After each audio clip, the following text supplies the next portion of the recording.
So my cousin and I, when we used to play Super Mario Brothers, in that the swim part, you know, na. My cousin and I added lyrics to it. We would go, we swim, swim, swim. That's why I live to swim, swim, swim. That's why I live. I mean, at least you managed to rhyme them. Your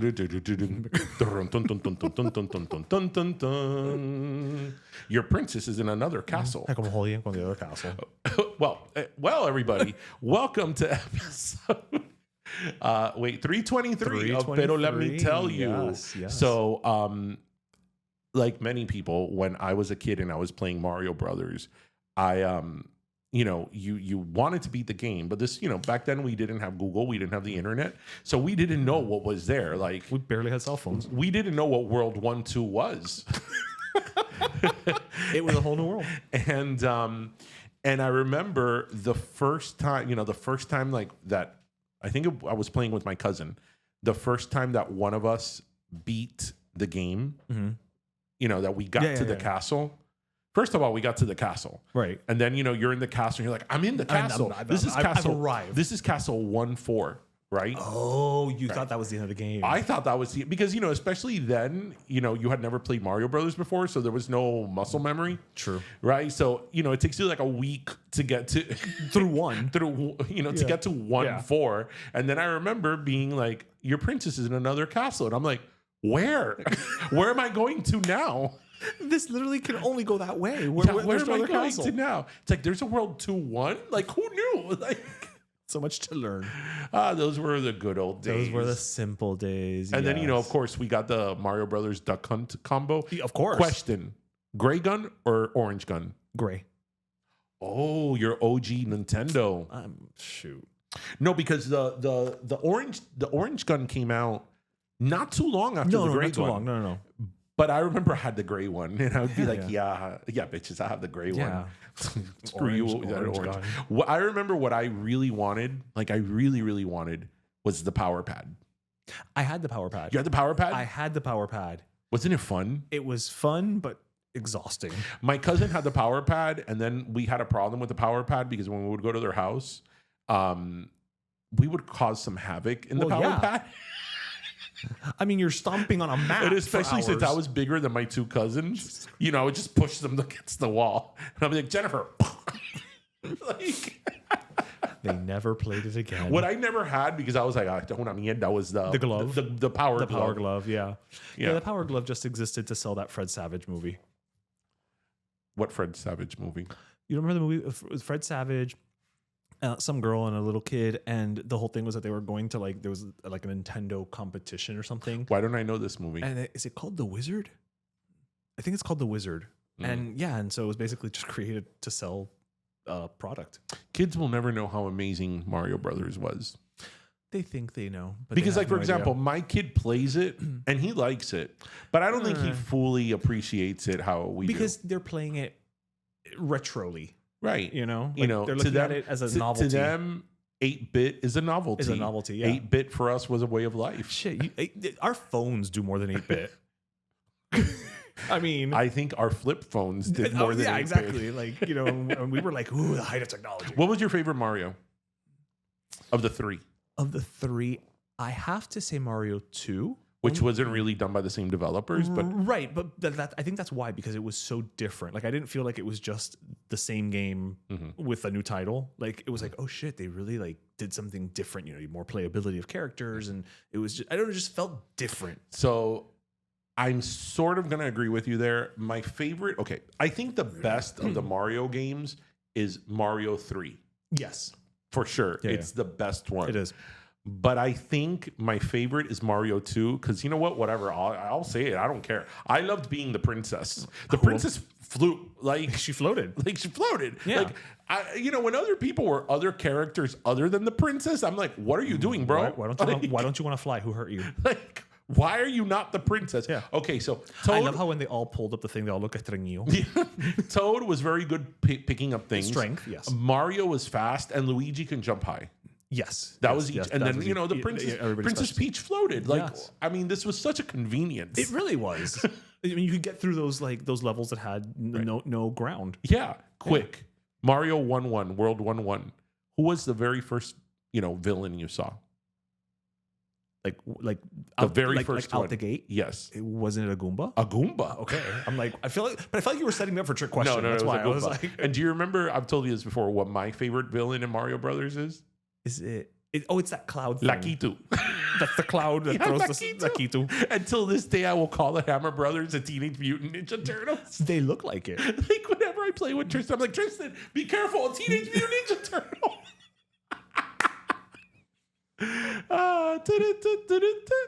Game over.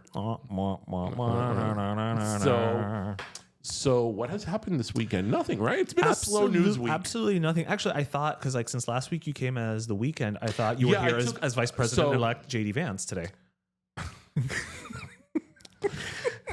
Okay, so first of all, I want to thank the Weekend for filling in for me last week. Yeah, he left some marks on the table. Yeah, well, I saw he was bleeding. I mean, that's fair, but okay, he should clean it after himself. Yeah, so I actually, seriously, I want to give you kudos because, okay, so here's a little bit of behind the scenes, to our listeners and our viewers. So as you guys know, we've always told you that like when we record an episode, we usually have I'll have a set of topics, right, and Ish will have a set of topics. We don't know what the topics are, but usually our shows are structured in that way. And last week for our Halloween episode, It was only last week. Jesus. last week for our Halloween episode, I had in my mind, I was going to come, as you guys saw, as a Weekend, but I was going to be in character the whole show. But I hadn't told him that. No. I hadn't told him that. No. So I did the whole showing, and I did the whole show in character. But I remember leading up to the show, I was like, shit, how am I going to talk about what we usually talk about as someone else? Also, because the Weekend Who's is Canadian. not because the Weekend is not quote unquote funny, right? Like he's not a big personality, Right. So it's not even somebody who you could be like, well, you know what, Abel's reserved. Like you came dressed as Prince, you know Right. what I mean, and you can play off of that. Right. What do you do with that? Right. with So that I character? kind of was a little bit nervous. I was like, shit, how am I gonna? Because I really wanted to be in character. I mean, you did it. And I was like, shit, like how am I gonna talk about what we talk about as the Weekend?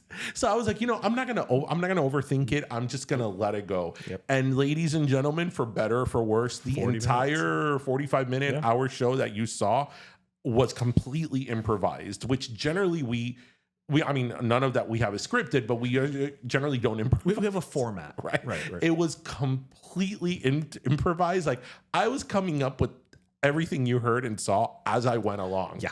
And you didn't know I was doing that. You were waiting for me to break character. I was like, any minute now, he's either going to break character or the voice is going to go so soft, it's going to turn into Michael Jackson. And even when you asked me to break character, I was like, what are you talking about? My concern, honestly, toward the end, I was like, oh, do you thought he's just going to be like, hee hee? Like, because the voice just kept getting softer and softer. And I have to give myself credit because I was like, I've taken acting before and I know the whole thing of improv. Like I sort of cracked up on myself watching the video when I come in and the headphones are here and I'm like, are these for me? No, they're for the other person. But there was one moment looking back on it that you almost threw me off was when we were talking about the sexy Halloween costumes and how in Toronto you can't be anything sexy because it's cold. And you're like, yeah, you can be a sexy salt shaker. And that one, it was that comment that I was kind of like, Yeah, I saw you kind of like stifling the giggle. I was like, back to Abel. But anyway, so are you okay there, Junior? He's a little parched. He's a little parched. He needs some water. So yeah, did anything happen this week? I don't think so. Let me think. There was, last week was Halloween. Right. So throughout the week, we had a lot of leftover Halloween candy. A lot of Halloween candy. I went to a pretty lit Halloween block party, by the way. I saw Kermit the Frog was getting down. Yeah, I mean, this was a kid like Halloween like a block party. Yeah. But man, I mean, this was lit. This was as lit as like, you know, they might as well have pop bottles. Yeah. Bottle service. Okay, so we had the leftover Halloween candy. What else happened this week? I mean, I did an interview a couple days ago here. Brittany's interview came out, which, by the way, your comment about Miami naked was hilarious. What else happened this week? Wait, we voted on something. Oh yeah, the presidential election. Oh, that happened this week. I was going to say we voted on which flavor we're going to have at Heritage Fire on Sunday, but yeah, that too. Okay, yeah, for Ping Pong Pollo. Yeah. So what's up? How did everybody do in the election? So do we know how it ended? How did you do? Do we have a winner? I don't know what's going on. Yeah. The election. So I will say, all right, all things, and we've said this many times. We're not a political podcast, but we do current events. So I mean, it's one of those things. Like if we literally sat here and talked about anything else, and we're just like nothing, we would look like morons. Yeah. Right? Like, I mean, at the end of the day, we just look stupid, right? So I will say this. At the end of the day, any election, it's predominantly two candidates. So it's always a 50-50 shot. Yeah. I mean, let's be honest. It just kind of is. I will say and I know a lot of people, got very, very distressed. And again, you have your feelings and you got to feel your feelings. Don't marinate in your feelings too much because that's also not healthy. Mm-hmm. But I feel like while I was a little disappointed, I wasn't angry. I was more just disappointed. I was also, even though I don't think I was necessarily surprised that he won, I was surprised by the margin. I was surprised by the margin. I was surprised by the margin insofar as it was the landslide that I don't think anybody was necessarily talking about. Yeah, because he won the popular vote. Right, he won popular and obviously electoral. And it was I think it was impressive. I mean, I was actually talking to Junior about this. It's like he flipped I don't know if he flipped, but he won North Carolina, right? I mean, and that was a battleground state. And North Carolina elected a Democratic governor. That's happened before, though. No. But what I'm saying is, like, that's the level we're looking at here, right? Where it's like, even in places where there was that type of situation, like that, he still won, and by a wide margin, right? That's the part that caught me off guard. And I don't know. I'm sure I know you have opinions about this. Yes. But it did catch me off guard, and yet I start thinking back, and I read a piece. Actually, this morning. I was going to say the other day. No, it was this morning. It was this morning. The morning after. The morning after. There has to be a morning after. And it was like, because now everybody has their thoughts about like why she lost and all that. But I will say this article did provide something that I thought was interesting. And I hadn't really stopped to think about it because I'm not as involved in it as that world as you are, just by virtue of you love it. And I work in it. Well, no, but I would hope if you love it, if you work in it, you love it. But even if you didn't work in it, I've always loved it. You love it. They pointed to something that happened, I would say, a few weeks back, where Harris was on The View. The Sunny Hostin question. Yes. What would you do differently? And she basically said not a thing, or I wouldn't do anything differently. And then she kind of like realized what she said, and she tried to soft pedal, back pedal. She tried to And I have to say, I know now everybody's an expert after the fact, right, of what went wrong. But I have to say, I think that kind of points to everything why we're here, because I think there's a big part, and look, there's a lot of reasons, but with regard to her and her candidacy, number one, I just don't think America's ever going to elect a woman in that position. We'll table that for another century. But what I think a lot of people felt is, again, if you removed yourself from the candidacy, as Biden did, right? Number one, so late in the game. Right? That's an issue unto itself. And then you give me a new option. You have to make this option actually seem like it is a new option. Right. And I think many people, again, she has her differences. I mean, she's a woman, she's of mixed race. There's obvious differences. She's younger. But I think that if all appearances look like all you did was slap a coat of paint on the same thing, and I wasn't happy with that other thing to begin with. I mean, I'm thinking of it from marketing terms. Your sales are not going to go the way you want. You know, and a lot of that I think is that, but I think the timing. She didn't have. She had very little time. She had very little time to really make herself known, right? And I would say any candidate in that situation, that's not a lot of time to. Would she have like 3 months?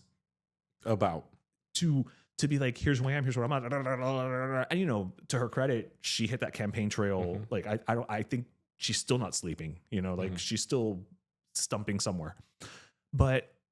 I think that did play a big part in it. I have to say. I mean, again, I'm sure there's other elements in it. I'm sure you're not wrong.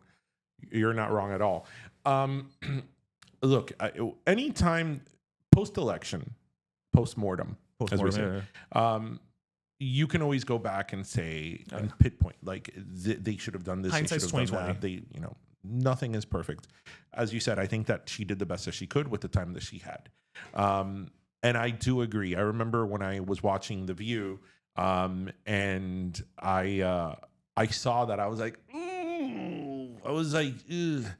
And for full disclosure, I mean, I've always disclosed this, but in case we have new listeners and viewers, I've always been a Democrat. I've worked for the Democratic Party, both statewide, locally. I've worked for coordinated campaigns. I've done political strategy. I've done field work. I've done it all. So, you know, full disclosure. Right. But as you also know, even though I'm a Democrat, I'm a liberal, I always have been, I'm the first one to call out bullshit on my party and be like, no. Yeah. I was like, yeah, no bueno. No bueno. And I think that she sort of had the impossible task of distancing herself from Biden while not betraying Biden. Right? Because then the problem is it creates a slippery slope. If she would have said, yeah, I don't think this and this and this and this was good, then she is not only criticizing the current president, but she's part of that administration. Right. So why didn't you do anything about that? It makes her look weak, even though most people don't know that the vice president has very little influence in policymaking, if none at all. The VP is just there as a backup plan. But in the social media world, facts don't matter. Yeah. So people are just going to run with that, and that's what people are going to say. But then at the same time, she had to distinguish herself from him, right? So I think that I'm just surprised that the question that Sunny Hostin asked her on The View, that people were very sort of like, you know, dissatisfied with her answer. I'm just surprised that that's not a question that her team hadn't prepped her on, because that's a very first question. Obvious question. That's like right? 101. So she clearly was caught off guard for that question, and I'm just surprised that they didn't prepare her for that. I study elections. I'm a nerd about like the numbers and like who's voting and what the demographic and all that. And I think that you can never, ever, ever assume that certain people are going to vote for you because of who you are, or that certain people are not going to vote for you. But we say that all the time. Right. But the problem is you and I say that all the time. In execution, a lot of people fall in that. You know, because you're Latino, you're not going to vote Democrat. Because you're black, you're not going to vote Democrat. Because you're Cuban doesn't necessarily mean you vote Republican. You know, look at us. Right. But you can never assume that, even if the numbers sort of do show it. You can never assume it. In 2022, in the midterm election, I had a tweet, and I went back to it today, and I sort of said that, because this was back in 2022 in the midterm elections. God, that's only 2 years ago. Ron DeSantis had completely within the Puerto Rican vote. Mm-hmm. He had I think it was 20, he had gained 20 some points from when he first got elected. Okay. So, you know, and among other Latin communities. And I tweeted about this, and I said, hey, this is obvious that whatever messages Democrats were selling, people aren't buying. Right. So 2024 starts today. This was in the midterm elections in 2022. And I think that the problem, and I've always said this, that Democrats have is, there's a saying in politics that says Democrats always try to do the right thing, Republicans try to win. Right? Republicans are very well organized. I will always give them that. They're very, very well organized. And when they say, we are going to go behind this person. So if we're going to go and follow Trump, we are following. I mean, they're ride or die. Like, we are going to follow him till the end. Whereas Democrats are like, well, but we're trying to do the right thing and be equitable and include everybody and, be sensitive to everybody's, differences and, and all that. And the problem with that is that then that creates a very diluted message, right? Because you can't be everything to everyone. If I can interrupt you for a moment, just because you're kind of teeing up something that someone that I know posted, and I mean, this is someone who posted it. He is a gay Latino Democrat Jew. So yeah, keep going. check, right? Check. Okay. Donald Trump has no greater friend than the far left, which has managed to alienate historic numbers of Latinos, Blacks, Asians, and Jews from the Democratic Party with absurdities like quote unquote defund the police or quote unquote from the river to the sea or quote unquote Latinx. There is more to lose than there is to gain politically from pandering to a far left that is more representative of Twitter, Twitch, and TikTok than it is of the real world. The working class is not buying the ivory towered nonsense that the far left is selling. Absolutely. Now, the problem, so that statement I agree with 100%.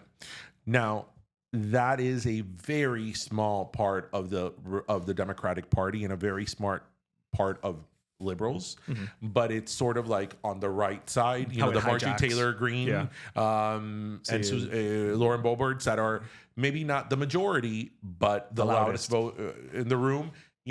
That what he explained that's a small percentage, but it's the loudest percentage. It's a percentage that's on social media. So their message is loud, swift, and fast. And it also allows, because they are so vocal and present, it allows opposition to point and go see. Right. So it's sort of like you're giving the opposition, in this case Republicans, this on a silver platter. And they know what our weaknesses are. Right. They know that a lot of Democrats or moderate Democrats and liberals aren't like that radical on a lot of those issues. And that's a turnoff for a lot of people. I mean, look, I've said this story here before. I run in a lot of these liberal spaces, and I do not like the term Latinx. I never have. If you want to be called Latinx, I will call you Latinx till the cows come home. Right? I will call you and refer to you as to whatever you want. I don't have a problem with that. I'm more than happy to do that. But I choose not to refer to myself as Latinx. And I've been told off like, oh, because you're not being inclusive. I'm like, I'm being inclusive. I'm including you when I say Latinx. Inclusive of yourself? I don't identify as that word. So, and that's really annoying. It's okay, man. That's really annoying because we talk about privilege so much, but that's what, you're exercising your privilege when you think that I should identify to what you think I should identify. So those are all problems within the Democratic Party that I think that cause us to not have very good messaging versus Republicans that it's like, we don't care what the message is, go, right? But back to, the actual election. I mean, this is not a secret. This is not like rocket science. Everybody knows this. I think that at the end of the day, people vote with their wallets. It's the economy, stupid. And people were doing better under Donald Trump. Now, I can sit here and debate you on why that is. Where it started. Right? I could tell you, Donald Trump inherited a super healthy economy from Obama. Right. Super healthy. That was on its way up. It was soaring. And he continued that momentum. Granted, I give him credit. He continued the momentum. Right. He didn't do anything to bring it down. Right. Then at the very end of his presidency, there was a pandemic. So then Biden inherits the pandemic. The economy around the world is shot. There is inflation everywhere. And I could sit here and every single point tell you, inflation sucks, but we had the lowest inflation of any first world economy. Inflation has gone down. It has gone down. A lot of the reasons prices are high is because of price gouging. Because if inflation would be such a problem, then corporations like Publix and so on and so forth wouldn't have record-breaking profits. Right. And the reason all these companies are having record-breaking profits is because they are continuing to charge the higher prices, and they didn't bring it down. And they're blaming inflation. I could sit here and tell you all of that, and I think I have a pretty good argument. So the stock market is doing great. I can counter everything, but if you are not feeling it in your checkbook at that moment, all my reasoning, all my explanations, you're going to vote with that. Of course. I don't blame anybody for that. And the economy was a problem. You know, when you go to the supermarket and you're spending, you know, almost twice as much that you did several years ago, I understand that. Now, I do a lot of rationale and critical thinking in my voting, and I don't say that in terms of from an enlightened perspective. When I vote, I like to see big picture. You know, I realize that we live in the moment and you have to make decisions for the moment, but I vote big picture. And I understood the economy, and I'm like, well, but this is, I mean, we're in a post-pandemic economy, and you know, a lot of economists said that we were going to head into a recession, and we didn't, right? And that was because of the administration, the policies of this administration. But again, I understand that if you are not feeling it in your checkbook, if you're doing you're doing your bill checkbook, that I was gonna say we're so in our age. If you're not feeling it in your wallet, right, and you're paying more for A, B, C, and D, you don't care if that person caused an insurrection. You don't care if that person offends people. You're gonna vote for your own personal your economy, your sustainability. And I don't get it in the sense that I vote in big picture. But I can't fault anybody for that. But I understand why people vote that way. I can't fault people for that. I understand why people vote that way, because when you have 2, 3, 4 kids and going to the supermarket is like $400 or $500, I get it. Insurance, everything. I get it. And you know, I could sit here, as I said, and tell you all the wonderful things of the Biden economy, which are true. But if you don't feel you're not feeling it, I get it. I mean, look, for me. Well, listen, I will tell you straight up, like, we've had this conversation where, you know, I mean, I've even told you, it's like, they got to change the message, you know, oh, jobs are on the up and up and whatever. I was a year without a job. Right. But, and then you're going to turn around, you're going to tell me like, no, but the job market is great. Which, by the way, I actually was watching a report the other day, sort of sidetrack, about jobs going up and up. Do you know that there's, have you heard of ghost listings? No. Ghost listings is a thing that now actually the Biden government is trying to pass legislation, and you know, the month and a half it has left, or well, it's been trying for quite some time now, to hold like ZipRecruiter, Indeed, all these job recruiting companies, to hold them accountable for this, because what's happening is a lot of companies are putting fake job listings called ghost listings. Like, this is a thing. Wow. And it's not one or two, it's hundreds of companies, if not thousands of companies, are putting ghost listings. And the reason that they're doing that is for a couple of reasons. So investors can so it could look from the investor perspective that they are growing so much that they need talent, or to create a pool of talent. So if in the future they need an XYZ, they have those resumes that they could immediately do. And it's not only is it a lot of them, it's like top companies. It's not like made up companies, you know. It's not like work from home and make $70,000 a month. No, it's like legit Fortune 100 companies. And it's thousands of them. And then the thing is that a lot of these, you know, and in the report I saw, it told you like if a job has been open more than 30 days, if you see how many people have applied for it, these are the red flags that it's a ghost listing. How scary. Yeah. So that makes a lot of sense. Yeah, that makes a lot of sense. But again, to what I was saying is like, you know, don't come like if I hear you telling me like, oh, but the job market is doing great, and it's like, I'm qualified, I can do stuff. Yeah. Again, to your point, you're telling me something that may be true on paper, but it's not. I'm not living it. Right. So I'm not going to buy it. I said this when Donald Trump won in 2016, and I say this now.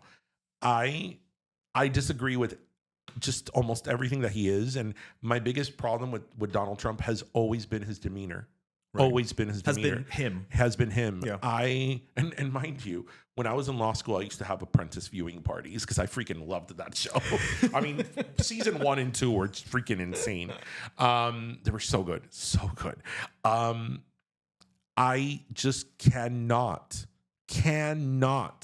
accept a leader that has his demeanor and has his toxicity, because that influences society. And one of the many reasons why we are at each other's throat is because of the leadership. And anybody that does it, Republican or Democrat, liberal, conservative, that is not the way to go. And I've said this many times, and I'll say it again. As somebody who I know history, I've read history, I'm well read. I know specifically American history. I know the Constitution. I specialized in constitutional law in law school. I know these things. What worries me the most is not the policy. Policy comes and goes. Policy can be changes, undone. yeah. It changes. What worries me the most is this sort of us against them, this enemy from within sort of attitude that we have now, that the enemy is within, that your political opponent, your political, the person you don't agree with politically is your enemy. And that's very, very dangerous. And we are all to blame, no matter what side. It's very dangerous because when we look at history, right, empires have fallen, countries have fallen, kingdoms have fallen, countries have gone to communism, Cuba, Venezuela, and the list goes on, because of the inside, because people blame a certain person or a certain group of people. You are the reason why we have this. It's all about grievance. It's grievance against other people. And that is just not healthy. And I can't stress that enough. I don't care who you voted for. I don't care what you believe in one thing or another. We cannot see each other as political enemies, as our opponents. We cannot have that attitude of the enemy within. You could disagree with someone, you could protest someone, but you cannot have that attitude, because I am telling you, historically, that does not end well. And that is what I worry about most now. I worry about policy. I worry about, the things he says. But again, those things come and go. Right. Policy can be overturned. But I worry about the us versus them. That is not a good place to be. And that is what brings down democracies. That is what brings down systems of government. That is what has brought down empires. The Roman Empire fell internally, right? It was never conquered by someone. That's true, yeah. Right? It fell internally. And that's the case for most empires, right? Or most civilizations, societies. So I can't stress that enough. I wish him well. Listen, if it goes well for him, it goes well for the country. I wish that he has an administration that everybody does well and everybody flourishes and everybody is in a better place. Because at the end of the day, that's another thing. We have become, and this is really the point I want to make. Mm-hmm. People used to vote based on platform. Right? Based on okay, I'm in this party strong because foreign policy, these are my values, right? I'm in this other party because these are my values and it aligns more with them. I'm voting for this person because I like what they have to do, say about foreign policy, about the economy, whatever. That's what we used to vote on. People vote now to stick it to the other side. And that's not productive. That's not productive. And that is, again, very worrisome and very just counterproductive. And that's not what democracy is. Democracy is an exercise in rationality and critical thinking.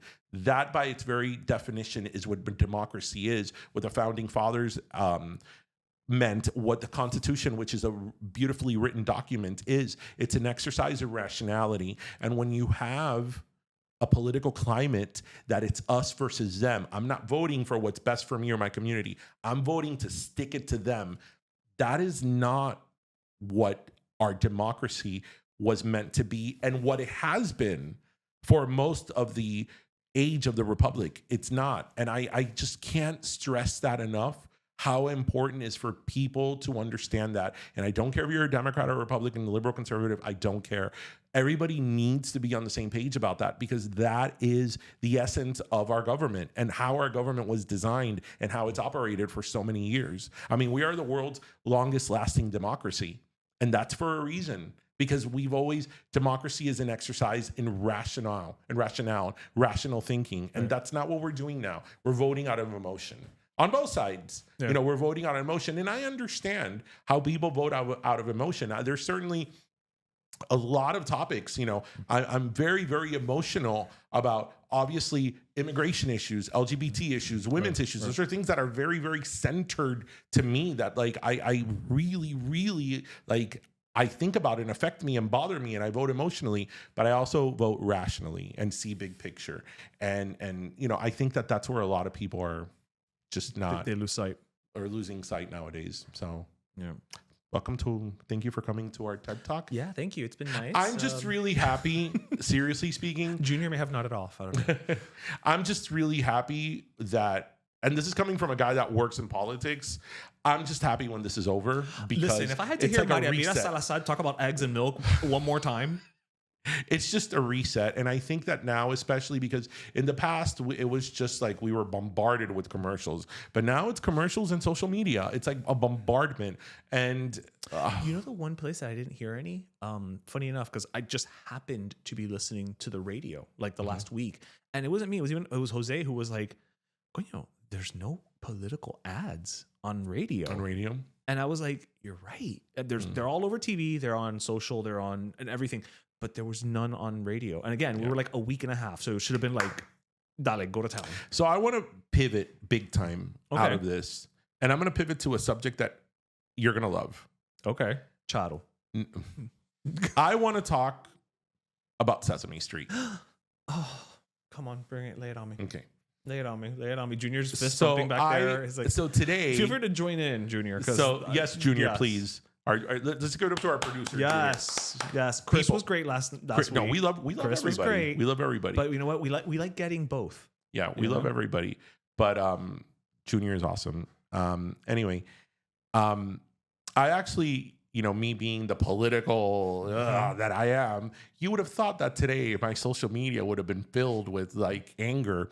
It wasn't. I just reposted something from Sesame Street. I posted it 2 days ago. So the Elmo one. So Sesame Street now, because everybody knows that we're at each other's throats because of the election, they just had a, I don't know, I guess like a 60-second clip. It was just a pan of the street. Of the Sesame Street of set. Elmo just sitting in the steps. Quiet, little quiet. music. No, nobody was talking. And it was just, it said something like, take a second to breathe and take your time and all that. And that's what I posted today.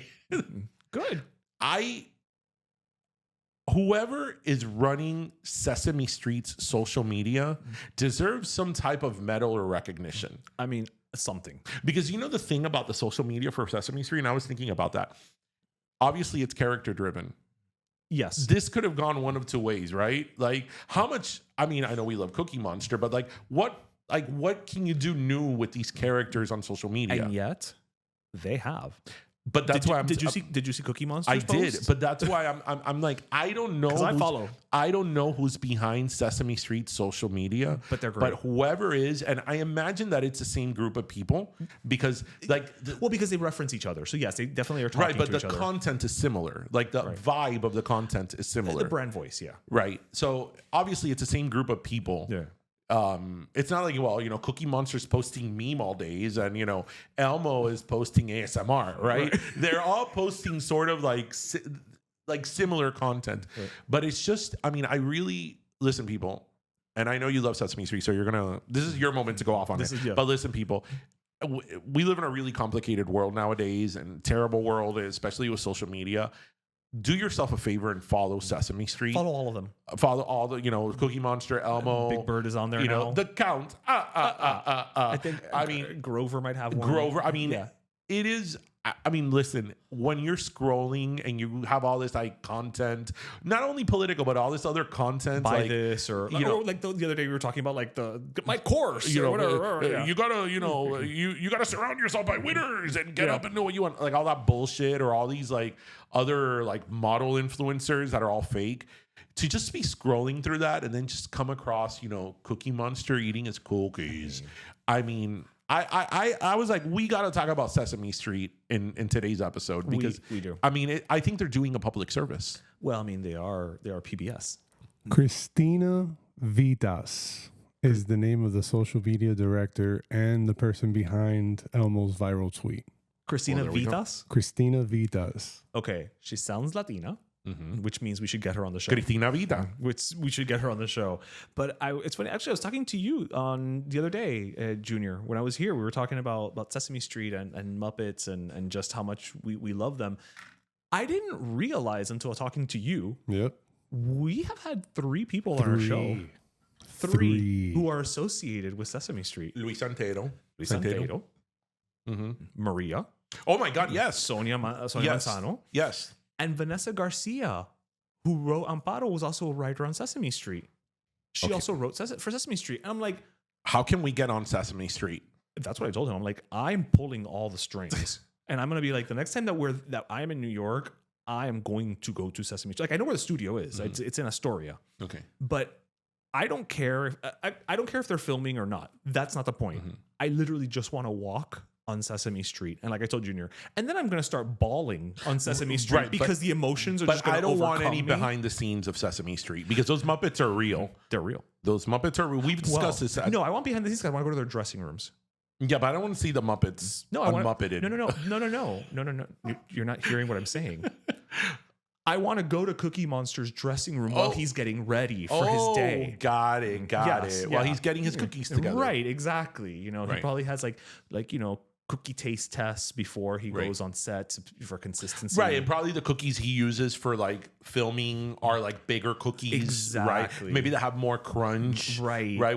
Cookie Monster can do a soft cookie. No, he can't. Soft batch doesn't work for Cookie Monster. No. He needs a crunchy cookie. Right. And like, a crumbly cookie. A crumbly cookie. Again, he's testing consistency. He's about quality product. Right. And Big Bird's probably just sitting in a big old chair, just reading his picture books, rehearsing before he has to go on stage. That's what I mean by yes, I want to see them in the green room. Yes. So, if you could have a moment with any Muppet, who would it be? Cookie Monster. Yes. Okay. I would be between all of them. I would be between Grover and Oscar. Yeah, that's why I was actually going to say like maybe Oscar would be fun too, or Bert and Ernie would also be fun. I used to have a stuffed Ernie when I was little. Yeah. But then I would also want to be with Elmo because Elmo's so sweet. I know. But then Big Bird, because Big Bird it's a classic. It's a classic. Can probably give you like a real hug. We have them all. This is why. Why do you make it pick? Why? No picking. All of them. Damn it. Snuffleupagus. Of course. Like I can't. You can't pick one Muppet over the other. Yeah. No. So I'm putting it out there. Sonia, Vanessa, Luis, whichever the 3 of you can make this happen. A tour, but literally just a tour of the set, and I'd be happy. It's incredible, though. I mean, and again, this is why I wanted to talk about this. How Sesame Street, unlike other, because obviously there's a lot of children's content that we look back on nostalgically, right? But somehow Sesame Street has been able to translate into social media. Yeah, they figured it out, and so many Sesame Street, and still be Sesame Street, but so many people who are adults have responded to it, because let's not forget that tweet last year that went viral when Elmo just tweeted, hope everybody's okay, checking in on everybody or something. Yeah. And this just, I mean, it was we talked about it here on the show, and it was just this massive outpouring of people just pouring their heart and their frustrations or their fears or whatever to Elmo. I mean, I think it's great. It is, and I think it kind of just speaks to what we're kind of talking about. I mean, we shifted, but people want that escape. People need a release, and I think for whatever reason, people don't know where to go to get it. Junior, what does Sesame Street mean to you? I grew up on it, PBS kid, and yeah, I feel like still deeply connected to it. Yeah. It has that through line. What I was looking up now is when it was conceived, 1966. Yeah. So, I mean, I'm the youngest in this room, but it goes well beyond our years. It means everything. And it gave everyone a community too. Yeah. Because I was an only child being raised by the TV. So, yeah. Yeah. It gave me a family, a community. It gave me lessons being taught, everything, and then just like values instilled. Now 30 plus years later for me, and 50, 60 for others. So it meant a lot. Yeah.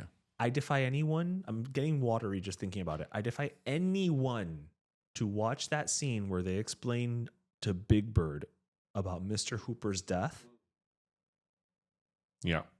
If you don't have at least some emotion, you know what? You're just dead inside. You're made of concrete. I think I know people that won't be moved by it, but they are dead inside. But they're dead inside, right? Yeah. So it proves the point. It's the thing that proves the point. And you look, Sonia Manzano, who played Marie on Sesame Street, she was on season 1, right? I don't think she was on season Either season 1 or season 2. It wasn't past season 2. Within the first 5, like for sure. I'm just saying. No. She was season 1 or season 2. She was really early. Yeah. And I remember when we had her, we sort of had like was Maria just on our show? Especially since our show was at the very beginning. Yeah. We're like, did we just have this like iconic, like that's iconic. Yeah. She's iconic. Woman who's won a Lifetime Emmy on our little show that at that time we had like, I don't know, 30 episodes. I lost my shit when Ish told me. So yes. Yeah. She is an absolute legend, and I lost my shit. That was such a subtle flex that he just threw. I casually mentioned that Vanessa wrote because she was recently with Hector Zay on a podcast here, and then you just threw out that little flex there. I mean, Mari. Speaking of flexes, I mean, what other Miami podcast has had, Sonia Manzano, icon, Emmy award living legend on their show? Yeah. Just saying. Just putting it out there. Just saying. Just putting it out there. And also not 1, not 2, but 3 Yeah. people who've been part of the Sesame Street family. I mean, all that's left over is for us to go to Sesame Street. I mean, this is why I'm making the direct plea to the camera here. Like, yes, let's make this happen. Because again, I know the studio's in Astoria. I literally know where it is. It's next to the Museum of the Moving Image. I know where the studio is. Not the studio, Sesame Street. Well, yes, you're right. Sesame Street is inside the studio. Sesame Street is in Astoria, Queens. Exactly. Yes. Exactly. Yeah. So, I mean, what other Miami-based podcast can go from talking about the election to talking about Sesame Street? As one does. Only us, baby. Only us. That's our way. I wanted to bring something up. So before you say it, I have 2 things I want to bring up, but I'm debating which one to go to. Before you say it, you say that, I also want to say, for especially people watching, that because I'm such a good sport and I'm a diehard Yankees fan, I do want to congratulate the Los Angeles Dodgers for winning the World Series. That's right. Because if you had told me that happened 6 months ago, I would believe you. That's how far away. One of my nephews was very happy. The other one was not. I've always said, like, I'm like diehard Yankees. If we were gonna lose, I prefer it was to the Dodgers. The Dodgers are good. I don't have big time animus against the Dodgers. You just like the Yankees. It's not. They're not on my shit list. Okay, fair enough. They're not my shit list. Fair enough. I love how that's like. I don't have anything against the Dodgers. They're not my shit list. That's fine. Well, yeah. I mean, in sports, it's how it is. It's like you have your shit list.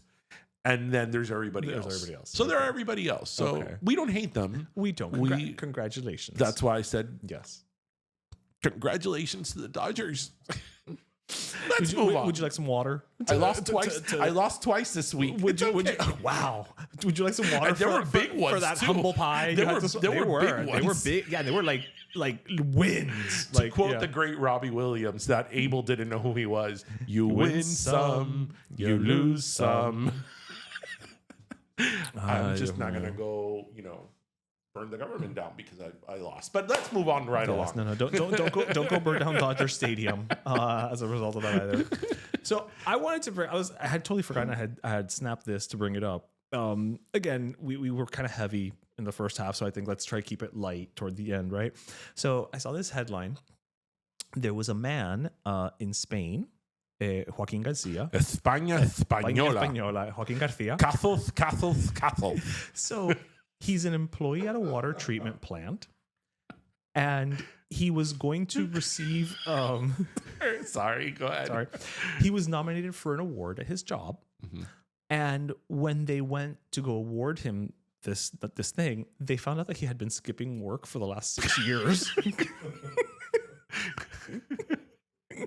So he continued to receive his salary despite allegedly ghosting his duties, a situation that only came to light when he was slated to receive a service award. He claimed he had been assigned to a quote-unquote job with nothing to do and spent his time studying to occupy himself. When discovered, he was fined, although he insisted he had not been given any responsibilities.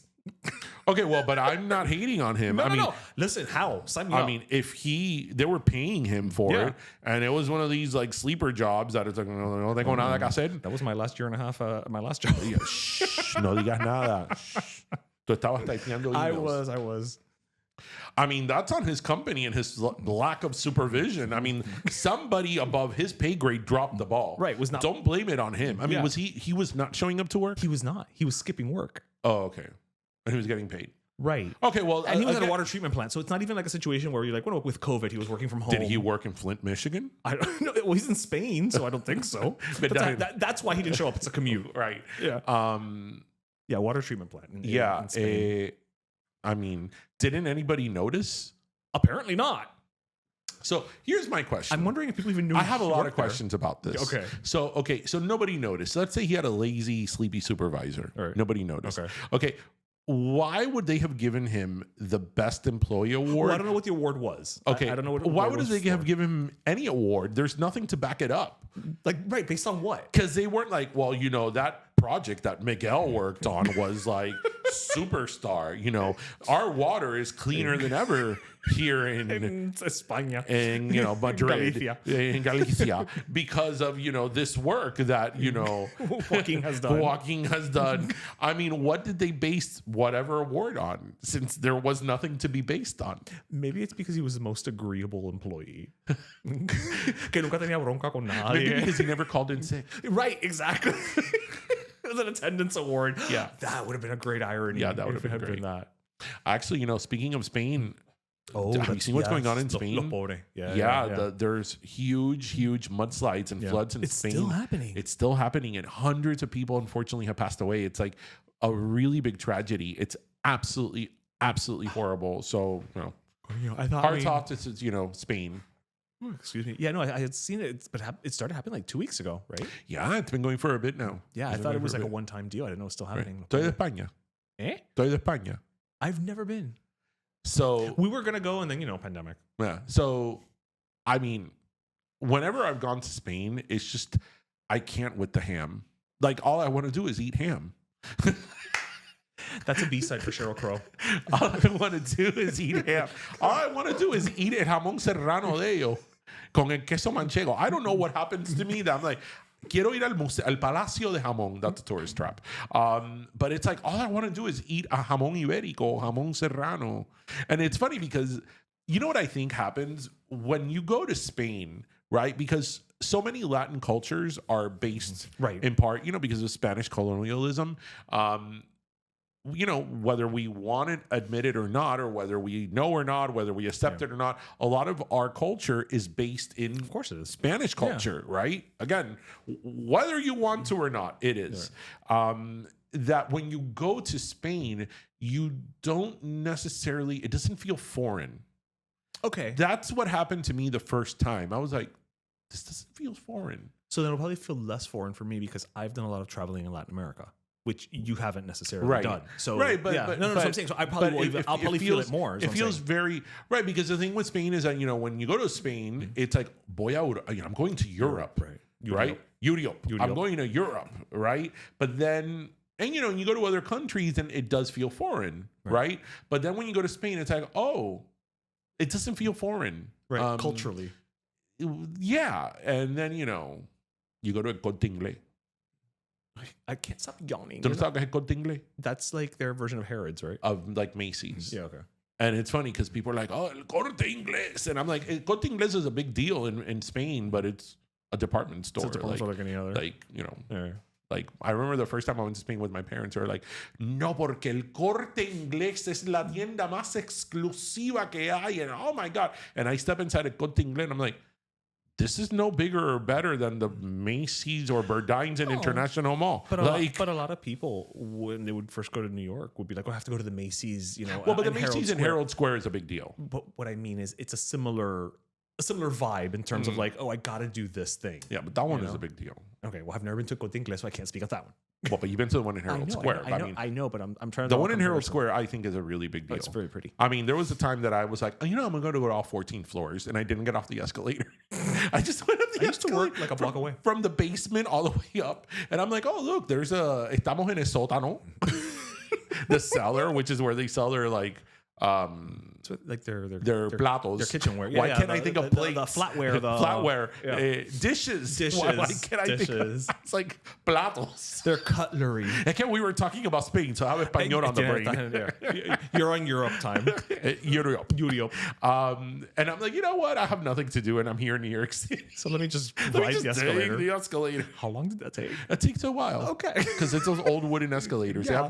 They still have it. Yeah, Or unless they got rid of it since. I mean, they had it when I was there a couple of years ago. I mean, it was there for like 100 years, so you know. ¿Tú crees que le cayeron comején? No, chicos, es madera vieja. So that's comején proof. Oh, people didn't get termites in the 1800s? No. Fun department store fact. Is it about termites? Do you know why all department stores, their perfume and fragrances are on the ground floor? I don't, but I'm going to take a guess. Guess. Does it have something to do with trash collection in the olden days? No, but you're not far. Okay, the bubonic plague? No. Well, no, I wasn't going that. So the reason is, and it started in, I believe, England. Mm-hmm. So back then, we didn't have cars. We had horse and buggy. So the streets were full of crap. That's true. The manure. So they purposely had the fragrances in the entrance on the ground floor. So when you entered the department store from the crap-filled streets of London, you now que rico. Right. You know, it smelled really good inside. You set the mood for the store. Exactly. And now the store felt like an elevated shopping experience. Y ahora te caen como comején. Yeah. This is the learn section of the show. Yeah. So I'm glad you mentioned that. So I want to say something here. The spritzers? Which camera do I look at? This is your camera. This is your camera to look at? Yeah, okay. yeah. So take this as a public service announcement All at right. Macy's department stores. If you're looking at this, please. I realize that people need to make money and need to sell things. I get it. But please, stop harassing me when I enter Macy's and I walk adjacent to the perfume department. I mean, it's gotten to a point that I get scared. That it's like 10 people coming. Do you want to try Jupe? Do you want to try, Sauvage? Do you want to try Christian Dior? It's like, leave me alone. Like, I just want to get into the mall. I just want to get to the polo department. Like, it is like, it is, you know what I feel like? I feel like that boat ride in Willy Wonka and the Chocolate Factory, that you didn't know what was coming and your anxiety starts to build up. I'm like, why am I getting anxiety at Macy's? I mean, it is bad. The other day I was at the Macy's and International Mall, and I was like, I saw it right ahead. I'm like, I need to get from this point to point B. And it's like an obstacle. It was like course. American Ninja I Warrior. have to go through all these people dressed in black. And like, Señor, ¿quieres probar Jupe? And I'm like, Jupe is not new, first of all. Yeah, are you sure you weren't walking through Navarro? It's like I just want to get to the other side of the store. Like, I see the mall entrance from over there. I can see the light. And it's like, how do I get there? It's like, Macy's, please stop with this harassment of customers. Is it just Macy's or is it all like the department stores? Because I mean, I don't really go to many department stores. I think it's Macy's. Okay. I think it's Macy's. And again, I love helping all the viejas that work there. I know they got to make their commission. You know, I get it. But the thing is that the Macy's, I'm going to explain to you, the architecture of the store and the layout is very important because the Macy's in International Mall here in Miami, the men's store, right? You literally have to walk adjacent to the perfume department to get to the rest of the store and to the mall, right? Whereas the Macy's in Dadeland, the perfume department sort of curves. Mm-hmm. And if you go through that curve, you're on your own. But you don't have to go through that curve. You could go around it. You have options. Right. But if you go on that curve, you're losing a limb for sure. You need uninsured motorists. For sure. But the one in International Mall here in Miami, it's like Oh no. It's sort of like, remember that Geico commercial that they were like, you know what's stupider than in a Halloween thing? That you have to go through a garage filled of chainsaws. Yeah. It's like, it's sort of like, I get that feeling. Okay. Like I get anxiety. I'm like, leave me alone. Like, why is this happening? You know? So Macy's, stop. Yes, that's the PSA. That's a PSA. That's the PSA for today. Yes. That doesn't happen to you, or does that just happen to me? I mean, I feel like you go to stores more than I do. I do. Yeah, no, in the sense I that, like going to the mall. I'm very much a like. I mean, number one, I was working from home for like 4 years, so I haven't really bought like. Pero tú no te compras un perfume. No, a mí me lo regalan. Ah, okay. Tú no te echas Dracar Noir. Dracar Noir? No, because I'm not a 72-year-old retired investment banker. Okay, wait. What are some popular colognes? Okay. If you are a guy and you're over 30, Okay. you know what it is, right? Junior? It's Cool Water. Oh, well, Davidoff. Yeah. Yeah, Cool Water. They were my client for a minute. Cool. I mean, Cool Water's cool. Like, I mean, you were getting laid. You were. Yeah, like 8th grade version of getting laid. You know, you were getting the second base. You were getting some little action. Yeah. And then, you know, like in the late 90s, it was Fahrenheit. Oh my God. Everybody had Fahrenheit. And then wait, when was Minotaur? Or late 90s as well. Okay. And then in like the early aughts, it was like Dolce & Gabbana. Yeah. The blue one. The blue one. The light blue one. The baby. Yeah. I mean, that was, you know, talk about making a statement without saying a word. And there's that. Some days Wait, what perfume I've known you since you were a child. What perfume did you wear? You probably wore some cheap, tacky ass shit because you're too cheap to buy like a good cologne. You're not entirely You wrong. probably wore Taxi. No. What? Taxi? Oh, yeah, they used to sell that in Eckerd's. No, I had Colors by Benetton. by Benetton. I think I remember this. Who the hell was 14 years old and wore Colors by Benetton? Me, baby. What else did I have? I can't remember a damn thing now, but I probably had like a Paco Rabanne or something. Que te lo regalaron. Yeah, exactly. You know, I remember one time I was like 12 or 13, and they gave me for my birthday like Perry Ellis. And I'm like, oh, I had a Perry Ellis 360. Actually, I like that one. Hi, I'm 13. I want to smell 70. Thanks. 360 smelled more like no, this was like the like Perry original Ellis. Perry Ellis, like the one that was like brown cologne. Oh yeah, no. This was like the green one in the long silver. Yeah, smelled of musk. Like every 13-year-old must. I remember my grandmother, my dad's mom. She loved Charlie. Oh, no, I think it was Cindy Crawford. Y ella le echaba Charlie a todo. Really? Yeah. Like, aquí hay un poco de peste. Charlie. Was she a big Ray Charles fan? Vas a ir al baño, coge. Charlie. Coño, pero I mean, how cheap was Charlie that she was able to just give it as Dude, Charlie, you could get a Navarro for like $20, the big bottle and the small bottle and a nice gift case. Oh, well, okay. It was a bargain. That then you would take out of the gift case and you'll be like, I feel bad throwing the gift case, but am I going to use it again for anything? No, I'm not. Then you would keep it for a couple days. You know what I just don't throw away? I mean, I don't throw away a lot of things. But you know what I just have a hard time parting with? Are the box my phone comes in. Okay. I kind of get it. Eventually I do, but I will keep it until I have a new phone. Yeah, and but I don't even need it then. It's not even that you needed to return it because you could return it without the box. Well, I'm like, the box is so nice. I like the engineering behind the box. Okay, but you're also a freaking pack rat. I am a hoarder. I keep everything. Yeah. But yeah, like the box is so pretty. It was so like well thought out. And I'm just gonna throw it away when I get home. Like, I mean, you know, they knew what they were. Look, the same way that you know what you're getting into when you go through that aisle, they knew what they were getting into when they became packagers. Now, I'm sure, like a little bit back to the cologne thing. I'm sure that if you look at any random, I think guy or girl, you look at like a botiquín, you know, the area under the sink, the area under the sink in the bathroom, you'll have a collection of body cream and deodorants that you never used because they came in the gift set. It's like I don't need eternity like deodorant. And it's always like a weird like creme. Yeah. CK1 body lotion. Yeah. Like I don't need that. I have put a moratorium with my sister and my mother specifically. I'm like, don't get me mugs. No, Don't get me mugs. I have It's too enough many of them. mugs. And if you're going to get me, just get me the cologne. And I will give you 3 colognes that I like. Pick one. So I'm surprised. I don't need a gift set. Yeah, but what Because happens is... No, because the thing is, I've told them, I'm like, I don't wind up... Even my sister will go to like Bath & Body Works, like, you know, because it's always buy one. I'm like, I don't use the body lotions because they irritate my skin. But here's the thing about the gift set. Cuando tú vas a comprar gift set, el perfume, la señora en Macy se dice, mira, Mimi, por $10 pero más. por $5, $7 más, mira, te dan la 7.211. Y el viene- estuchito. Y estuchito y con la cremita. Yeah. And then who's going to say no to that? I know, you can't say no to an estuche with cremita. Dale el estuche con la Not an cremita. estuche with a cremita. I mean, if you say that, then the communists have won.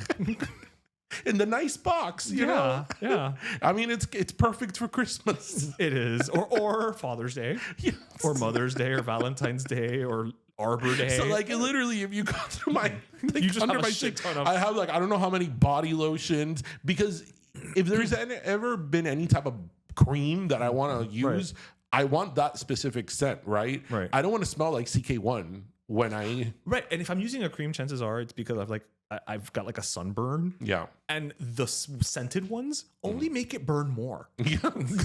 So it's not helping. It's not. You know, it's so funny. A couple of months ago, I think I told you this. I was at the Gap outlet or the Gap factory store, they call it. And there they have, it's the only place they sell the Gap fragrances. Oh, I didn't know that. Like Dream. Earth, and- Dream, yeah. Heaven, Pink, and all that. And I was buying some. And the lady there was like, look, you those are our new fragrances. And I'm like, new. I'm like, woman, go and tell that, métele ese cuento a otra persona. Because I've been buying this since like 1993. Like, New as in they just got to the store today, but not a new fragrance. she thought she was gonna pull a fast one on me. I'm like, I've smelled like Gap Heaven even when I was in fucking, the worst times of my life. Like, Even in hell, he smelled yeah, like it heaven. smelled like heaven. Macy, that is new. She's like, our new fragrances. I'm like, go give that story. Ese Métele ese cuento cuento a otro. a otro. Pero, do you ever go to the Gap factory store? Where's the Gap factory? Is that it's Kendall, it's behind Bahama Breeze. Oh, that I didn't know it was a factory store. Yeah, No. it's been there about 20 years. No, it was not. It was a factory. It was always a factory No, store. it was not, sir. Yes, it was. No, it was the, not. The Gap in Kendall was in Town and Country Mall. That was not always the Gap factory. Not when it first opened. And I will. Okay, I will research I'm not gonna die on that hill over that. But I No, because when I think of the Gap factory, I think like Dolphin Mall or down south. yeah. Said. Do you know that the other day you would appreciate this? I actually called you. It was like, I don't know, 7 or 8 o'clock, but you didn't get the phone because I went to speak to my kid. And I'm like, and I'm like, oh, are you bored? And he's like, yeah, I'm bored, and blah, blah, blah. And I'm like, you want to take a trip? And he's like, oh, okay. And God, what did you? I go, hey, do you want to go to Paris, Milan, or Old Navy? And he was like, Old Navy? So I was going to call you to be like, hey, Ishmael, when I say Paris, Milan, what is the obvious next choice? Old Navy. Old Navy. Yeah. So for those of you who don't get that reference, there was a really, really famous commercial in like 98, 99. Yeah, like right before the turn of the millennium. I mean, that commercial was everywhere. We can't be the only ones that remember that commercial. It was with the Jeffersons It was Jefferson's Morgan Fairchild, and the lady with the big glasses. Isis Apfel, I think. And they were in a plane. Yep. And And Morgan Fairchild was the flight attendant, I think. yeah.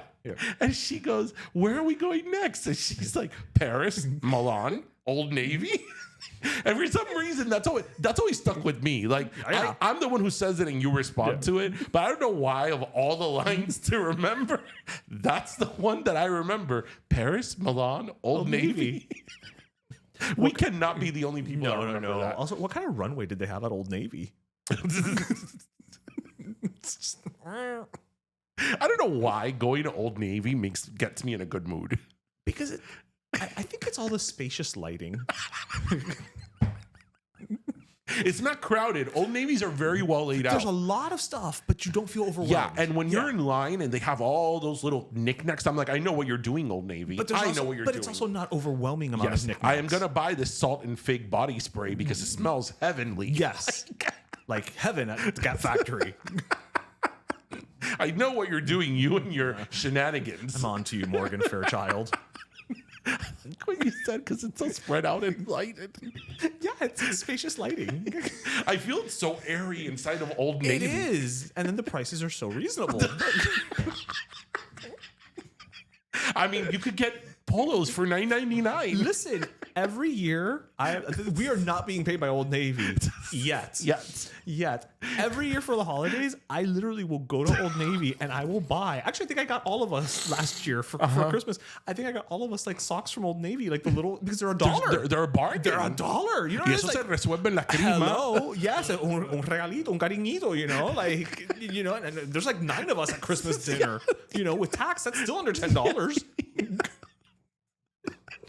I also love when they do their licensing agreement, so you could get Disney stuff. Now this summer they had a lot of Olympic stuff. Yes. They had like Aaliyah. yes. Now you could get Selena shirts. Yes. I mean, listen. We've arrived. You know, you made it in the pop culture American landscape when Selena went from the Dinos to Old Navy. To Old Navy. Yeah. I mean, That's the evolution. I mean, That's the crossover no one talks about. yeah. Yeah. Oh my god. I don't know where to come back from that. Now that we've taken our flight to Old Navy, is it soda time? I think it's soda time. All right. Do you want to go first? I'll go first. Okay. So I want to give my last soda to, since, this was an election week and the end of an election cycle.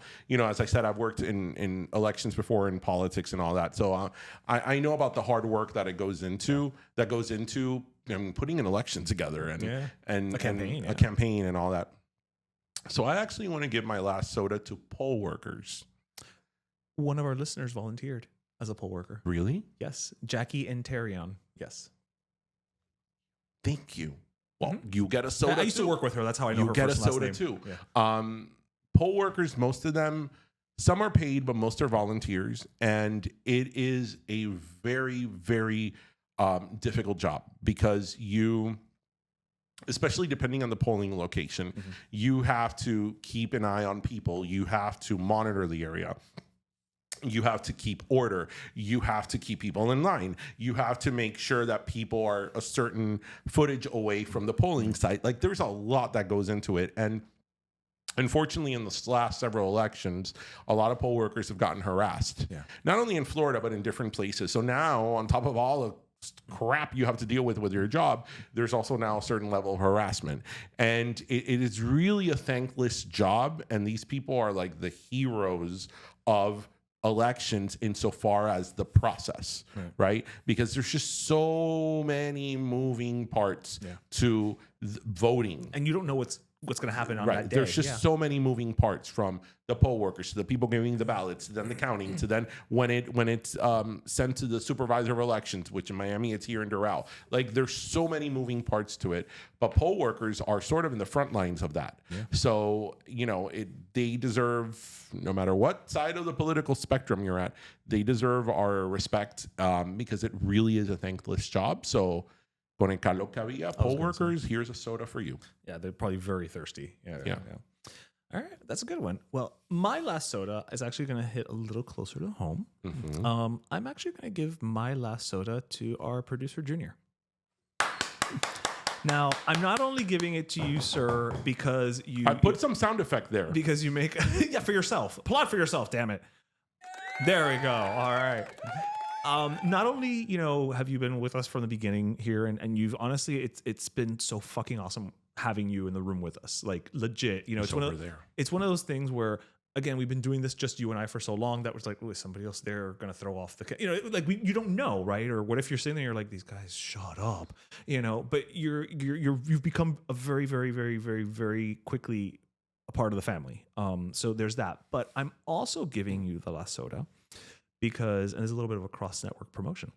This past Monday, you were on the 4th episode of From Someone Who Gets It, which is another podcast here on the network, hosted by Marcela. I'm going to butcher her last name, Paguaga. Paguaga. And, you were very open, and I'm not going to get too much into it because I do want people to go and listen to the episode to hear it. But you were very open about, you know, your struggles with your mental health and how you've gotten to where you are today and being a creative. And, you know, I think what's the name of the episode is like Men Have Emotions Too, or something like that. And I think it takes a very strong person to be able to bear themselves that way in such a forum. And I think we need more people like you to be advocating for things like that. And the fact that we get to come in here once a week and just play with you as well, it's just icing on the fucking cake, man. So my last soda goes to you because of that. Well, I have emotions, like you just said, and I love you guys. And thank you for having me along for the ride as well. And what I've been saying a lot recently is I love you for free. I don't need you to do anything but be yourself. Yeah. I love you for free. So I like that. Thank you. No, you're awesome, Junior. Really, like we're very lucky to work with the people that we work with. Yeah. It's funny because Chris, like who's our other producer, is like super talented. Like Chris is awesome, but Chris makes me feel old sometimes. Yeah. Whereas Junior is more close in age to us, so I'm like, oh yeah, you know, Junior. Yeah. But you know, I think Chris the other day I mentioned Burdines, and he was like, speaking of department stores, and he was like, what? Yeah. No, Chris is always. I feel like Chris is always just like one sentence away from being like, what was it like in the 1900s, Grandpa? Like, you know, just tell me about prohibition. You know, like I just always almost there. Yeah, no, Junior, you're awesome. So, that's a good last soda. Yeah, that's a good last soda. We gave it to two very deserving people, groups, entities. Yeah, entities. You're an entity now, Junior. You're an entity. So where are we going now? Paris, Milan, Old Navy? I mean, it's the natural. Chess King. We're going back to the 80s. Structure. I miss structure. I do miss structure. I know Express is structure, do you remember but Express structure? is not structure. Yeah, I still have structure underwear. I have no doubt. Yes, I have no. You are a pack rat, right?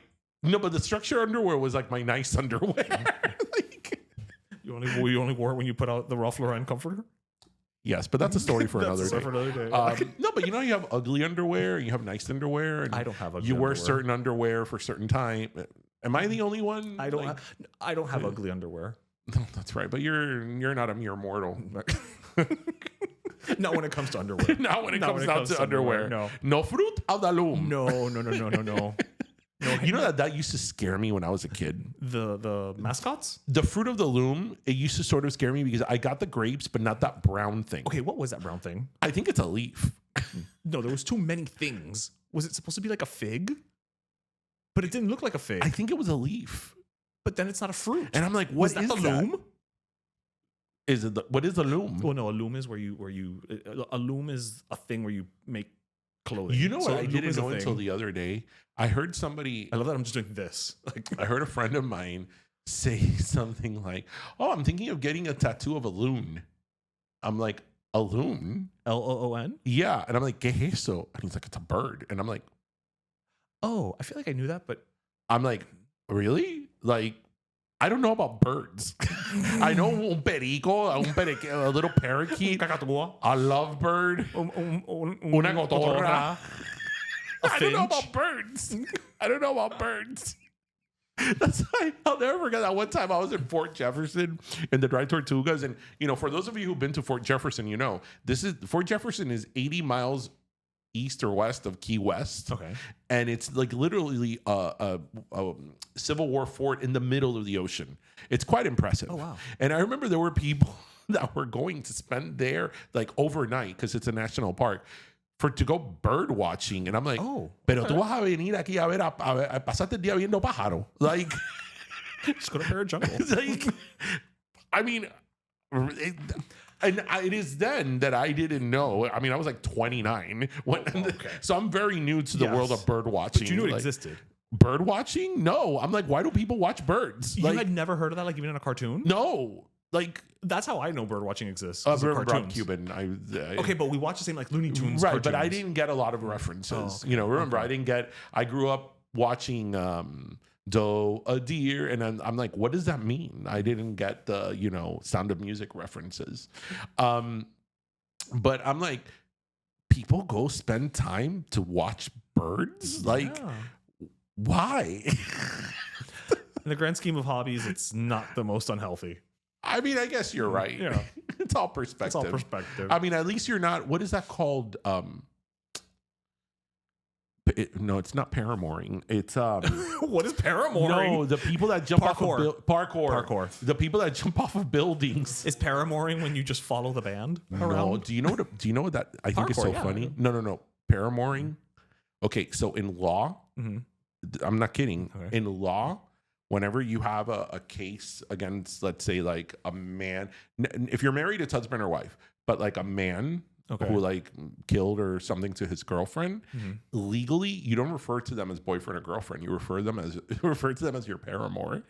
Oh. And I remember getting to law school, bro, like, are you talking about the band? Like, I'd never heard that term before. I'm like, I have, but I just never thought of it in that that sense. is illegal. You refer to the other person as your paramour. I guess I'm it's better than saying they stabbed their lover. like, paramor. Paramor. That sounds like a Thalia I'm album. like, who uses the term paramour? Like, aside from the band. like Emily Emily Dickinson. yeah. I was going to say Blunt. in Blunt. Emily Blunt uses. She calls. She's British. She calls. What's her husband's name? Ryan Zemeckis. John Krasinski. John Krasinski. I think Junior's about to pee. Wait, what did I say? You called him like Brian Zemeckis. Who is that? Well, Robert Zemeckis is a director. Hey, that's not what I was thinking. I think you were saying Ryan because I think you were thinking of Ryan Reynolds. Right. So you somehow pulled Robert Zemeckis out of your ass. Because Krasinski Zemeckis. She's married to The Office. All of them? No, to the Office guy. Yes, John Krasinski. To John Wick. No, not John Wick. No, that's Keanu Reeves. No, hold on. Don't. The name of the show. I watched the show. I know what show you're talking about. I can't remember either. On Is Amazon. it Thomas? No, it's not Thomas Crown. Two first names. John. It's John. No. No, you're close. You're close. James. You're close. No, it's not James. The same first two letters. John. No. Jimmy Jones. Are you just hungry? Josh Booker. I'm looking at the icon on my Fire Stick TV. Wait, what's his name? Jack Ryan. Jack Ryan. Wait, ese no es el nombre de este tipo en Three's Company. That's Jack Tripper. Jack Tripper. Okay, anyway. Well, everybody, we hope you listened, laughed, and learned. And as always, remember to grab your pastelito, your croqueta, and your cafecito. And thank you so much for joining us for episode 233. No, 320. 323. That's it. You know what? We're going to go to Old Navy and we're going to sort this all out. 320. Oh, we went back in time. Yes.